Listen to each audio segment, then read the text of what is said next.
সুপ্রিয় দর্শক, আমি এখন আছি হচ্ছে কক্সবাজার এবং টেকনাফের মাঝামাঝি হ্যালিপ্যাড।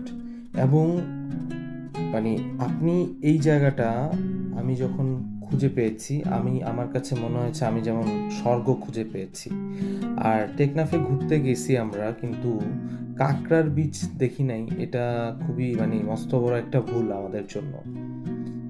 আপনি হেলিপ্যাডের পাশ দিয়ে একটু হেঁটে গেলে একদম জনমানব শূন্য একটা বিচ পাবেন, যেখানে আপনি হয়তোবা অনেক মানুষ পাবেন না, কিন্তু লাখো লাখো কাঁকড়া পাবেন, এটা আমি শিওর বলতেছি। চলো সমুদ্রে যাই,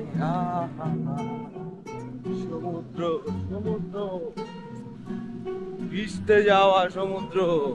কে কে সমুদ্র ভালোবাসেন? এই যে অসাধারণ ভিউ, ওয়াও!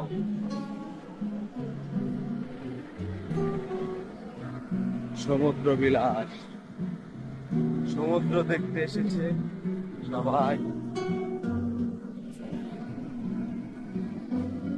কিয়া খবর বালানি? পুরোটা বিচ ভর্তি হচ্ছে কাঁকড়া, লাল কাঁকড়া। তো আপনারা যদি এই দৃশ্যটা দেখতে চান, আপনি কিন্তু লোকালয়ে থাকলে বা অনেক মানুষ যেখানে, এই যে দেখেন, এই যে আমার কাণ্ড, এই যে ঠিক দেখেন, ওই যে পেছনটা, এই যে কাঁকড়াগুলো সব সব কাঁকড়ার গর্ত। তো আপনি যদি এই দৃশ্যগুলো দেখতে চান, অবশ্যই আপনাকে মানে একটু জনমানব শূন্য ইয়াতে আসতে হবে। আপনি এই যে দেখতে পাচ্ছেন, এই যে হ্যালিপ্যাড।